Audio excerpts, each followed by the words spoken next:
அண்மைச் செய்தியை பார்த்து வருகிறோம். திருவாரூரில் பயங்கர சத்தம் வந்ததால் கட்டடத்திலிருந்து மக்கள் அச்சத்தில் வெளியேறியிருக்கின்றனர். திருவாரூரில் கட்டடத்திலிருந்து பயங்கர சத்தம் வந்ததால் கட்டடத்தை விட்டு அச்சத்துடன் மக்கள் வெளியேறியிருக்கின்றனர். திருவாரூரில் பயங்கர சத்தம் வந்ததால் கட்டடத்திலிருந்து மக்கள் அச்சத்துடன் வெளியேறியிருக்கிறார்கள். இது தொடர்பான விவரங்களுடன் செய்தியாளர் ராஜசேகர் இணைந்திருக்கிறார். ராஜசேகர், அது என்ன ஒலி என தெரிவிக்கப்பட்டிருக்கிறதா? அதாவது விசாரணை நடைபெற்று வருகிறதா?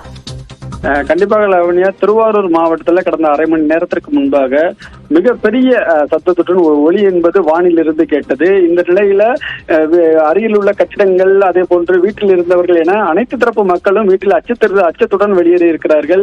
குறிப்பாக இந்த சத்தம் எதிலிருந்து வந்தது, எதுவும் விமானம் எதுவும் வெடித்ததா அல்லது மிகப்பெரிய ஒலி என்பது கேட்டதால் பொதுமக்கள் மிகப்பெரிய அளவுல அச்சத்துடன் காணப்பட்டு வருகிறார்கள். திருவாரூர் மட்டுமல்லாமல், திருவாரூர் நகர்பகுதி மட்டுமல்லாமல், கூத்தாநல்லூர், மன்னார்குடி, திருத்துறைப்பூண்டி உள்ளிட்ட மாவட்டத்தின் பல்வேறு பகுதிகளிலும் இந்த சத்தம் என்பது பெரிய அளவுல கேட்டிருக்கிறது. இதனால் பொதுமக்கள் மிகுந்த அச்சத்துடன் காணப்பட்டு வருகிறார்கள்.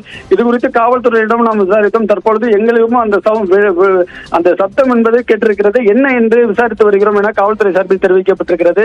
இது சம்பந்தமாக அறிவியல் பூர்வமான அதிகாரிகளுடன் கேட்டபொழுது என்ன சொல்லியிருக்கிறார்கள் என்றால், தற்பொழுது ராணுவத்தில் பயன்படுத்தப்படும் அந்த விமானம் என்பது அதன் மூலமாக வெளிவரக்கூடிய ஒரு சத்தம், கேஸ் ரிலீஸ் பண்ணப்படும் பொழுது அந்த சத்தம் என்பது வெளியேறும். அதன் மூலமாகவும் இதே போன்ற சத்தம் கேட்பதற்கான வாய்ப்புகள் இருக்கிறது.